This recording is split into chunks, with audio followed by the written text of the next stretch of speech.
સુરેન્દ્રનગરમાં સભા કરશે। ત્રિમંદિર સામેના ગ્રાઉન્ડમાં બપોરે સભાનું આયોજન કરવામાં આવ્યું છે। સુરેન્દ્રનગર, રાજકોટ, ભાવનગરના ઉમેદવારો માટે તેમનો આ પ્રચાર રહેશે।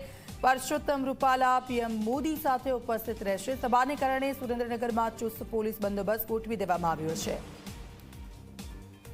તો થોડીક જ વારમાં પ્રધાનમંત્રી ત્યાં પહોંચશે। સુરેન્દ્રનગર ખાતે આણંદમાં સભા તેમની સમાપ્ત થઈ છે અને ત્યારબાદ 3 લોકસભાની જે બેઠકો છે તેના માટે પ્રધાનમંત્રીનો આ પ્રચાર।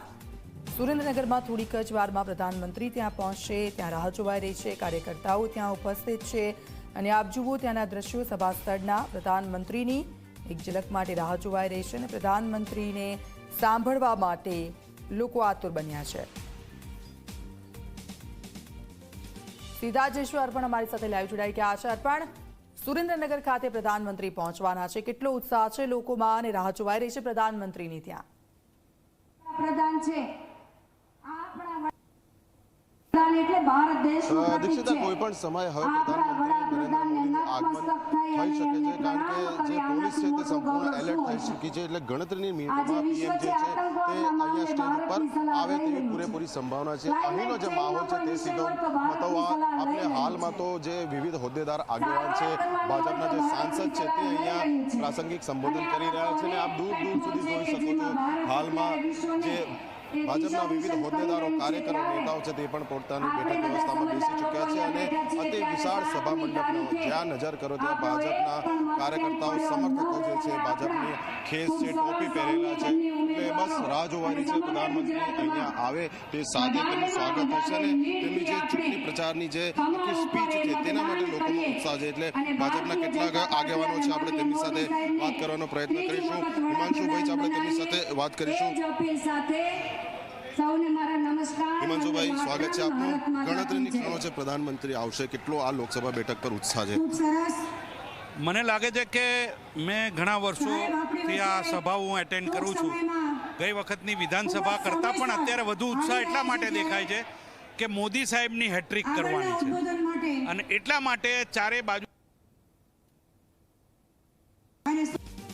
આવી રહ્યા છે। મને લાગે છે કે આ ટેન્ટ જે છે કદાચ નાનો પડશે એવી પરિસ્થિતિ સર્જાઈ છે। અન્ય કોઈ વિશેષ મુદ્દા કે ફક્ત મોદી સાહેબ, આ એક જ મુદ્દો? નહીં, મોદી સાહેબની જે કાર્યપ્રણાલી છે એના કારણે જે વિકાસ થયો છે, રાષ્ટ્રનું સમગ્ર વિશ્વમાં જે સન્માન મળી રહ્યું છે અને એક ગર્વથી કાર્યકર્તા પોતે ભારતીય જનતા પાર્ટીનો કાર્યકર્તા છે। પ્રજા પણ એવું માને છે કે અમે ભારત દેશના નાગરિકો છીએ, જેમાં મોદીજી વડાપ્રધાન છે। એક રાષ્ટ્રવાદની ભાવના છે, એ બધું જ દર્શાય। આ બધા કારણો છે। આ બધા કારણો છે, રાષ્ટ્રવાદની ભાવના સાથે સૌ કોઈ મતદાન કરશે તેવું હાલ ભાજપના આગેવાનોનું કહેવું છે। એટલે ફરી જે દ્રશ્ય છે તે આપ દર્શાવી રહ્યો છો। આપ જોઈ શકો છો જે લોકો છે તે અહીંયા પોતાની